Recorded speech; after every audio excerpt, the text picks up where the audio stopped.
This is an unusual right cross. It's a looping right cross. A normal right cross will be delivered straight. This is going to be looping round. I'm going to explain that in a moment. The reason why it's the first one, it's the longest range one, is because it works best when you actually step in. So your opponent's giving you a little bit of space, or you actually have had a little bit of time and distance to realise what's going on. You're aggressively pursuing him with this first shot. So what you do is, having set up and caught your range, you step in and across, and you punch straight into the jaw here. Those are the primary dynamics of the right cross. So the key points to this are to deliver with the middle knuckle right into the very tip of his chin here, and it's a clipping shot. So as you come in, it's not straight, we're not going straight in, we're looping and we're clipping across to drive his head back and round. Any clip that you see of a boxing knockout or a street fight knockout, it will have an element of the head being shook that way. That's exactly what we're seeking to do, just clip his jaw across that way for a good fast knockout shot.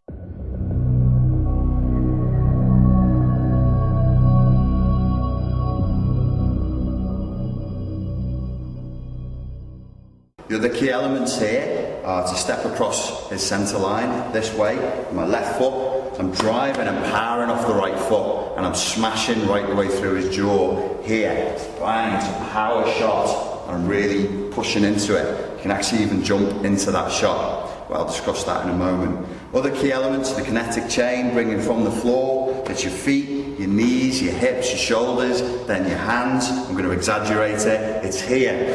Bang, you smash right the way through the jaw for the knockout shot. A slightly more advanced variation on the right cross, and a technique that's worked for me quite well on a number of occasions, is to put a small sliding jump into it. So as you're stepping across with your left to deliver there, you're not just stepping, you actually jump a little bit. And if you do that, you can connect with a lot more body weight and a lot more force behind it. It's not the safest way of doing things, but if you catch somebody with it, you'll get the kind of knockout where they don't go backwards, they just drop straight down. It's a good instant knockout shot. So as you would normally deliver, which is here with good hip movement, and your left foot comes across, this time you're just jumping slightly into it, and you actually want to hit before your left foot hits the ground. So to exaggerate that, it's here, there, and then that's the last thing that goes down. So to put all that together, there, and you jump, smash through the guy's jaw, and you'll end up right the way past him, and he should drop right at your feet. That's if it works.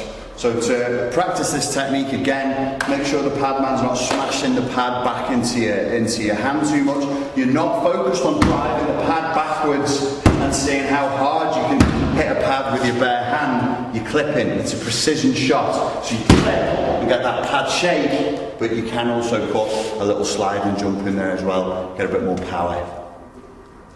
The important elements of this to remember when you're delivering the right cross is to get that kinetic chain coming up from the floor, get plenty of hip movement, and you're striking across, and remember you're clipping the target. Now when you're using the pads, if you're not used to using the pads, try and train this with no gloves, with no wraps on. If you do it with wraps on and with a glove on, you'll start to get very, very comfortable with that. The person who's holding the pads for you, if they turn it, it starts to represent a jaw a little bit more. Whatever you do, when you're hitting this, make sure you remember your hips. It's your feet, your knees, your hips, your shoulders, and then your hand goes last. The weapon actually moves last. And remember to step across, as I said to you before, here. Now, as you're holding the pad, what this pad man's doing is correct. What he's not doing is driving that into my fist, which you should never do anyway. But if I haven't got wraps on and I haven't got gloves on and he drives it in, over a few repetitions that's going to damage my hand. So that needs to be static. I'm just aiming to clip here, and remember to shake the pad. See that shake? That represents the jaw being moved across that way. So remember your feet, remember your hips, weapon goes last, and just shake the pad.